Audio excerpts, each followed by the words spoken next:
Boa tarde a todos e todas.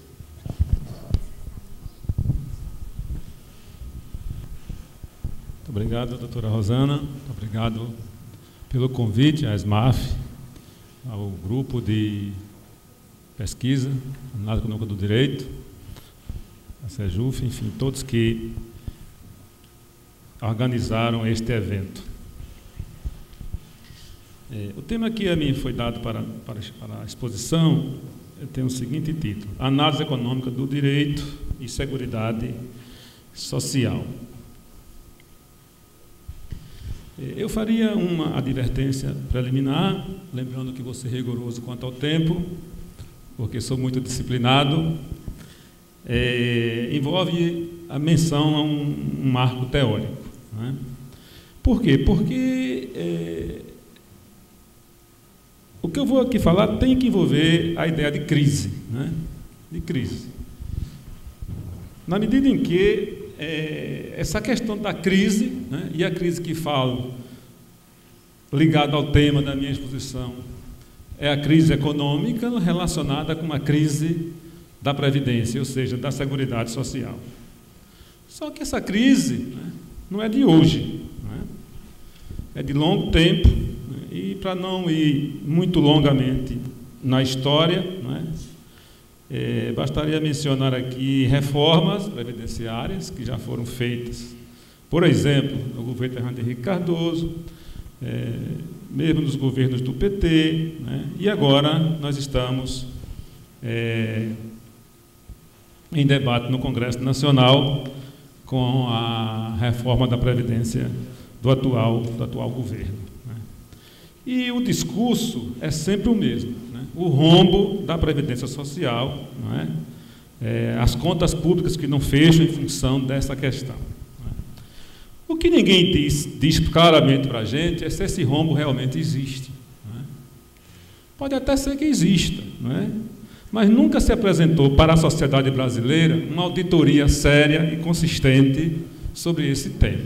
Não é? O que existe é um discurso, uma retórica, inclusive intimidadora, não é? Quase que terrorista, não é? Porque a ameaça de que os aposentados uma hora não vão receber, não é, os seus créditos e por aí vem. Não é?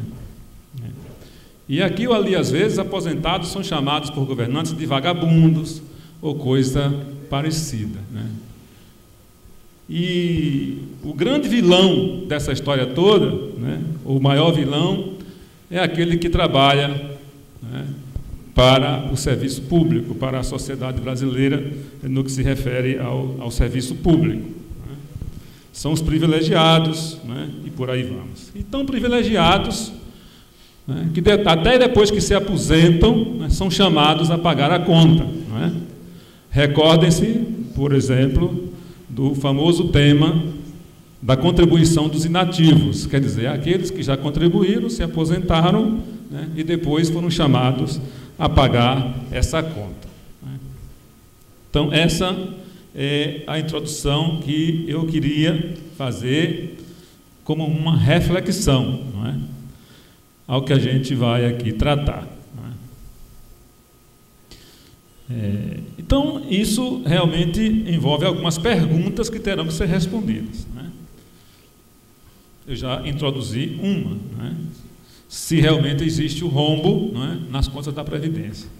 Né? Eu acho que existe mesmo, mas sabe por quê? Só para adiantar uma questão, é porque a questão orçamentária brasileira ela é toda tumultuada. Né? O sistema atuarial, né, ele é descontrolado. Né? Ou seja, tudo que vai para a Previdência, né, não se sabe para onde é que vai. Não é? Ou seja, ou o próprio poder público, a União no caso, por exemplo, não contribui com a sua parte, né? Ou então, o que é pior, desvia, Deus sabe para onde, aquilo que é contribuição da sociedade, dos trabalhadores, né? Inclusive aí os servidores públicos. Então, evidentemente que se não temos controle nenhum sobre isso, certamente existe um rombo. Né? Agora, a grande pergunta é, quem causou esse rombo? São os trabalhadores servidores públicos ou não, ou é o próprio sistema de governo, a gestão de governo? É um problema de gestão, não é? Ou é um problema, não é, realmente de má normatização do sistema? Tem coisas que nós não podemos realmente negar em termos de uma reforma. Por exemplo, não é? Se o cálculo nessa relação jurídica está sendo feito em função, e tem que ser assim, por óbvio, da média de vida das pessoas, não é? Se a média de vida da população brasileira aumentou, é claro que temos que concordar que aumente o tempo de contribuição. Agora, aumentar em que medida? Há um ponto tal de que as pessoas morram, né, e não se aposentem, né, ou um aumento que realmente se encontre dentro de um contexto de uma razoabilidade? Né? São essas as grandes questões que envolvem essa temática, né? E, portanto, que a gente vai se propor aqui a responder. Né?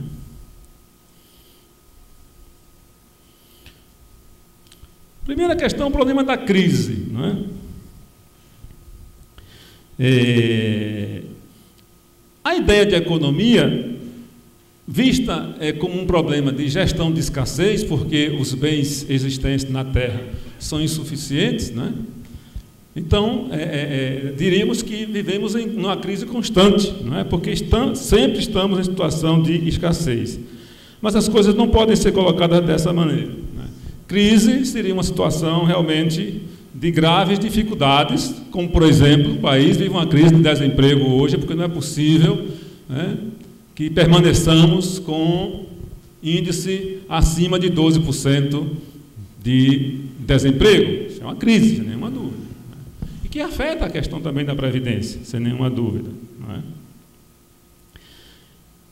Já a questão da crise da Previdência, no sentido de rombo, causado pelo próprio sistema em si, essa precisa ser demonstrada, né, para justificar, né, com transparência para a sociedade brasileira, né, a necessidade dessa reforma que aí está.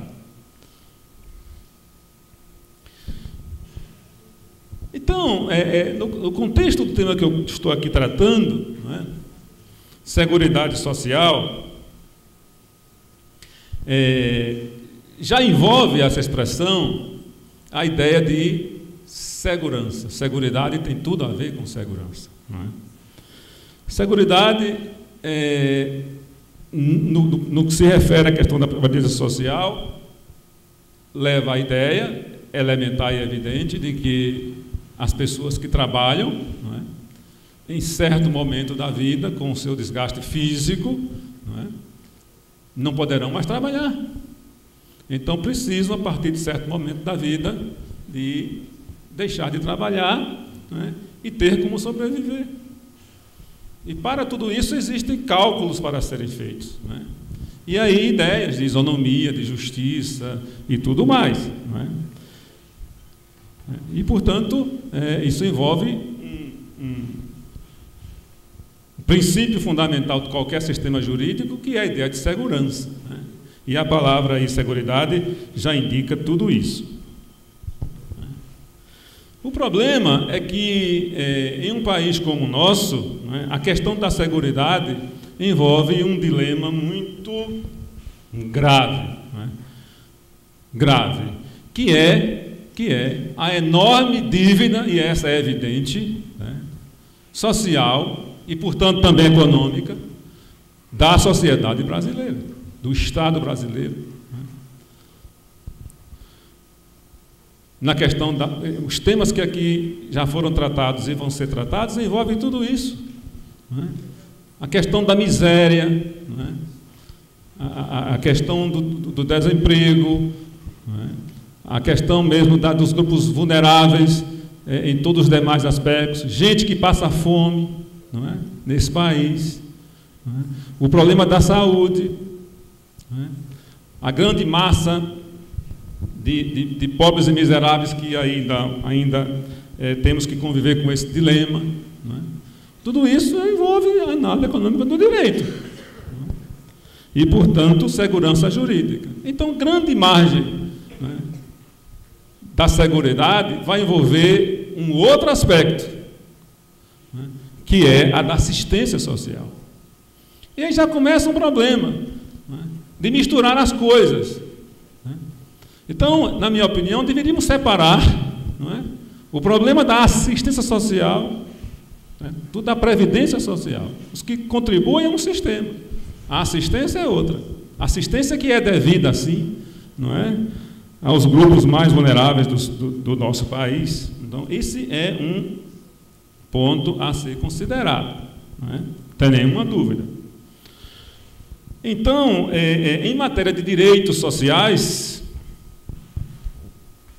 nesse particular aí, estamos tratando do tema que a mim está sendo colocado, né?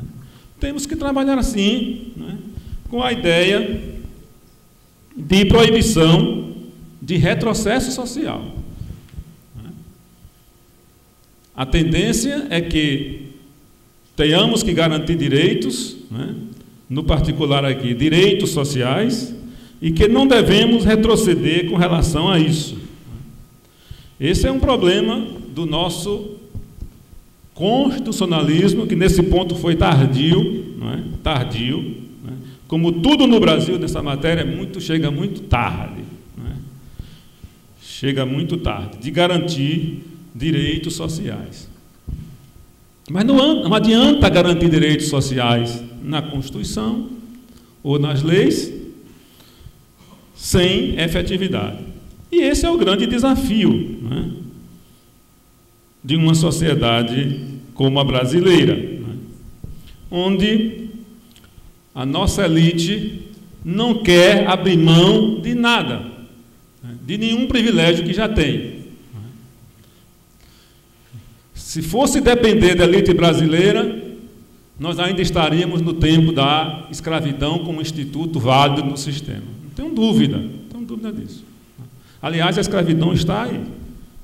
A exploração, trabalho escravo, é lamentável ter que dizer isso. Temos que gastar com fiscalização, e isso é a análise econômica do direito, fiscais do trabalho para impedir ou tentar impedir trabalho escravo nesse país em pleno século XXI. Então, esse princípio já foi expressado com muita clareza, por exemplo, por Konrad Hess, não é? Se não foi o primeiro, foi um dos primeiros a tratar dessa questão, com aquilo que ele denominou de teoria da irreversibilidade, na medida em que o Estado está vinculado à cláusula de Estado social previsto na Constituição. Ele se refere aí à Constituição alemã, relativas à interpretação da legislação existente, né, e à determinação de tratamento diferenciado de certas situações em prol da igualdade e à limitação do poder legislativo. Então, esse é um primeiro dado a ser considerado quando nós estamos tratando de seguridade social. Canotilho tem uma expressão interessante nessa matéria, quando ele diz que os direitos sociais eles devem ser concedidos aos poucos, para que não se gere falsa expectativa, né? Então ele diz, é melhor conceder aos poucos para estabilizado e assim progredir do que retroceder. Porque se assim o retrocesso ele só se justifica em situações extremas. Como uma guerra, por exemplo, onde o país que está em estado de guerra tem que todo mundo contribuir com alguma coisa, não é? Então, num contexto de normalidade, não é? Na minha opinião, não pode haver retrocesso social. Então, toda proposta legislativa, lato sensu, constitucional ou não, que envolva restrição de direitos sociais, tem que ser profundamente demonstrada no sentido de que esse retrocesso é necessário nesse momento. Não com um discurso meramente retórico, terrorista, né, ou coisa parecida, ameaçadora, mas sim transparente, não é? Porque a sociedade brasileira merece respeito, não é? E, portanto, merece fundamentação, não só dos juízes, mas de todos aqueles que têm o poder de emitir decisões sobre a vida, né, dos seus cidadãos, de nós cidadãos. Então, esse é o primeiro ponto, né? Então é algo absolutamente estúpido, insensato encaminhar uma reforma como essa que está aí, né, no Congresso em matéria de previdência sem justificar, não é? Sem justificar, sem uma auditoria séria nas contas da Previdência, onde é que foi o dinheiro, não é? Porque não cobram dos maus e grandes devedores, e isso é nada econômico do direito. Por quê? Não é? E quem é chamado a pagar a conta geralmente são os mais vulneráveis, não é? Os mais vulneráveis. Não é? E está lá o artiguinho, não é, mandando cobrar dos empregados rurais, né, ou até nem empregados, aqueles que vivem, né, no campo, as marisqueiras, etc. Tem que contribuir, porque a nossa cidade não pode pagar essa conta, né? Então é isso, porque esses grupos não tem quem os defenda, são desorganizados, não é? E, portanto, eles podem ser chamados a pagar a conta sem nenhum problema. Então, essa questão de que os direitos sociais não devem retroceder, a não ser em caráter excepcional, não é?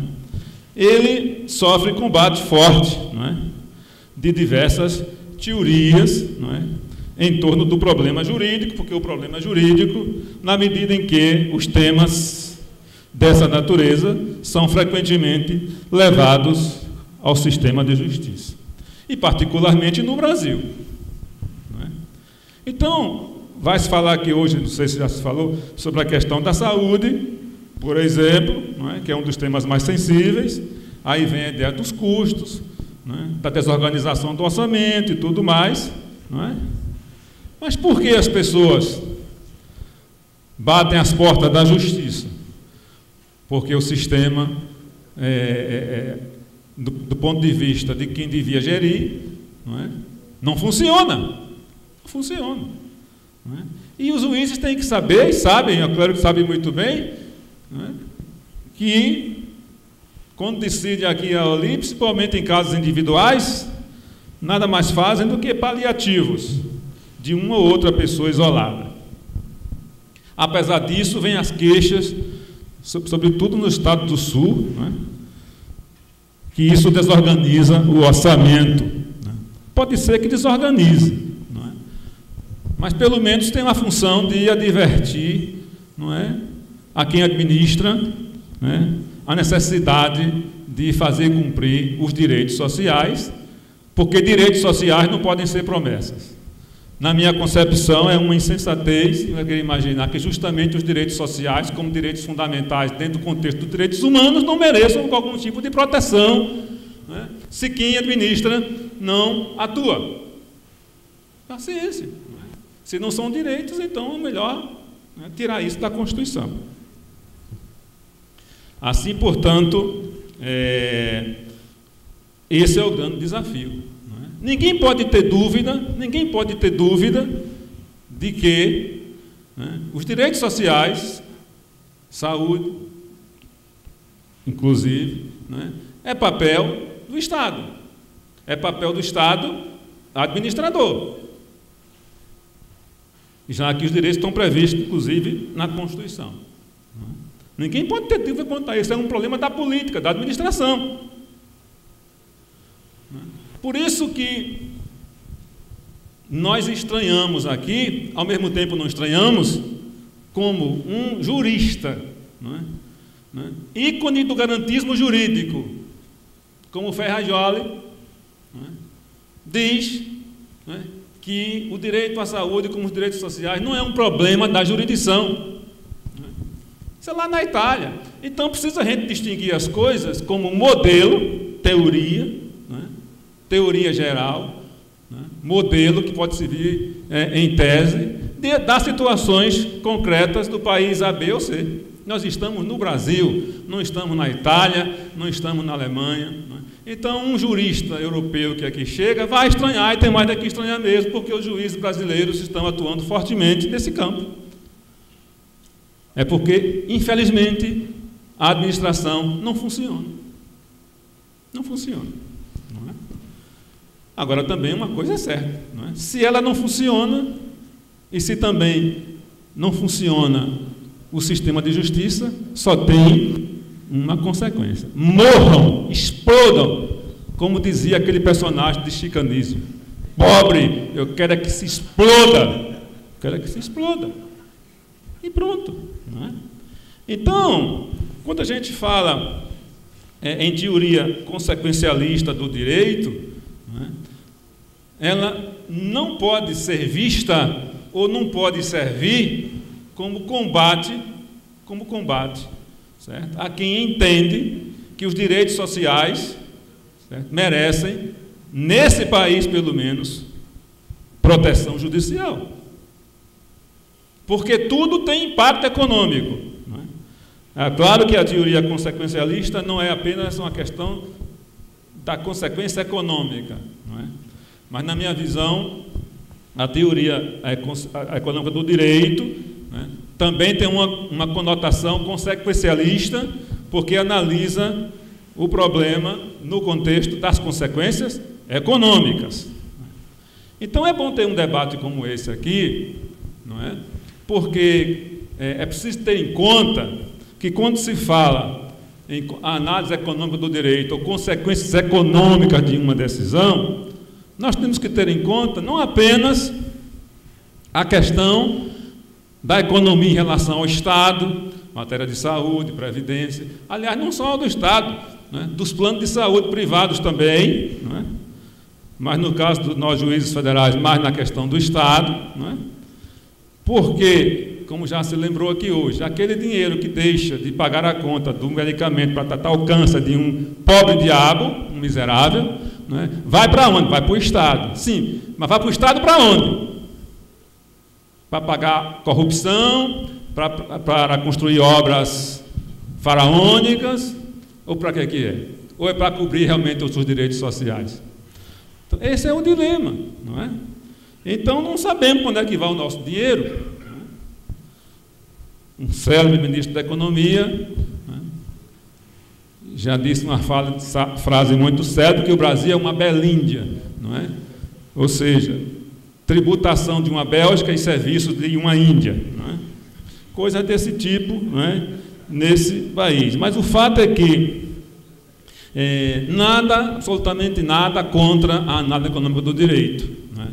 Mas eu quero dizer que, num caso como um caso de saúde e de previdência, não é?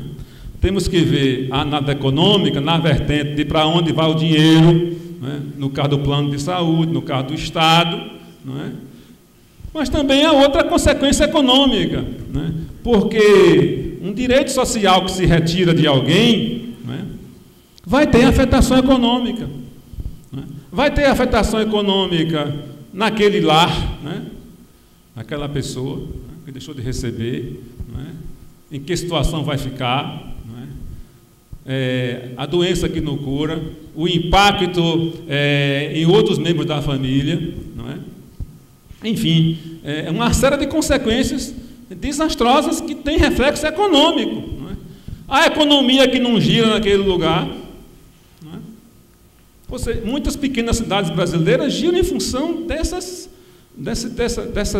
políticas assistenciais, Bolsa Família, aposentadoria rural, LOAS, tudo isso, né? Se você corta tudo isso, né, esses pequenos municípios não vão funcionar economicamente bem. Tudo isso são impactos econômicos, ou seja, não é bem uma questão só de um lado econômico e do outro lado social, não, tudo tem conotação econômica também aí, né? O problema é que o lado econômico do mais fraco tem também um impacto estritamente social.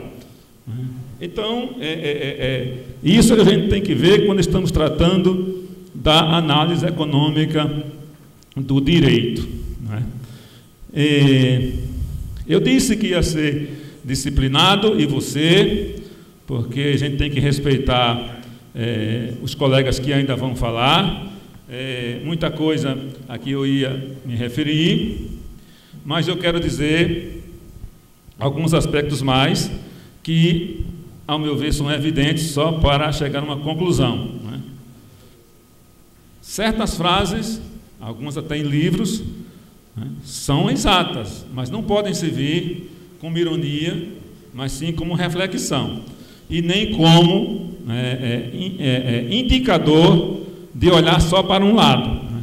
Os direitos não nascem árvores, é verdade, não tem como nascer, nada cai do céu, não é? E, portanto, a questão é saber de onde é que vem o dinheiro e para onde é que o dinheiro vai, apenas isso, né? Não existe almoço grátis, é verdade, alguém paga a conta, não é? A questão é quem paga a conta e quem paga a conta de quem, não é? No âmbito do judiciário, a retórica às vezes pesada, ameaçadora e não irônica, que muitas vezes visam inibir os juízes, né? E as questões de que uma decisão judicial não pode envolver apenas aspectos econômicos, não é? Ela é, no entanto, jurídica, estou de acordo com Ítalo, é também política, porque o juiz é um agente do Estado, não é? Ela também envolve aspectos sociais e por aí vamos, não é? Então, o que a gente tem que entender quando eu chamei a atenção para a gente traçar a diferença entre o que se passa no Brasil e em outros países do mundo, é claro que temos países mais atrasados do que o nosso nesse campo, mas nós, não é, temos realmente que refletir em função de aspectos distintos, não é? Porque o Brasil é um país muito rico, mas é muito rico para poucos. O Brasil não é um país pobre, não é? O Brasil é um país muito rico, não é? O Brasil está colocado, né, entre as 10 maiores economias do mundo com segurança, não é? Então o problema é a gente ter relatórios da própria ONU, de organizações não governamentais, como a Oxfam, que fez um trabalho sério e que intitulou A Distância que Nos Une, onde 10 a 12 famílias dominam a metade da economia brasileira. É verdade que esse é um fenômeno mundial, né? Mas a diferença é que em outros países, como os países mais avançados economicamente, né, há um certo controle quanto a isso, e há uma certa, né, um certo respeito pela ideia de igualdade social, né? O Brasil, como sabemos, é um país profundamente desigual, né? E eu quero concluir para aqui apenas mencionar uma expressão de Posner, né? Eu vou aqui ver se localizo, que estou concluindo, para ser quase que literal com relação à ideia que ele aqui expressou. Mas só para adiantar enquanto aqui procuro, já localizei, né? Ele foi muito franco, né? Aspas, Posner, o legislador preocupado com a sua eventual eleição, e ele está falando como modelo, e certamente se aplica aos Estados Unidos, imagine ao Brasil, não é? E a reeleição, e por necessitar de recursos financeiros para tanto, recorre a grupos de interesses organizados para financiá-lo. Por isso, as leis que se promulgam são retrato da negociação entre eles, e não do interesse público, representando distribuição de riqueza dos indivíduos desorganizados para os grupos organizados. Por isso, aspas de novo, Posner, o judiciário deve dar credibilidade, e aí eu vou discordar dele, às negociações do legislador com os interesses organizados, impedindo que o legislador desconsidere as negociações dos legisladores antecessores. Ou seja, diz ele, os juízes devem ser uma espécie de agentes imperfeitos do poder legislativo. Com a devida vênia, não podemos concordar com isso. Eu concluo dizendo o seguinte: o que se espera de um sistema de justiça num país extremamente desigual, não é? Desonesto com o seu povo mais vulnerável, não é? Que isso é desonestidade, antiético, imoral, não é? O que se espera de um sistema de justiça como o Brasil é que realmente faça o contrário do que Porne propôs, com todo o respeito, não é?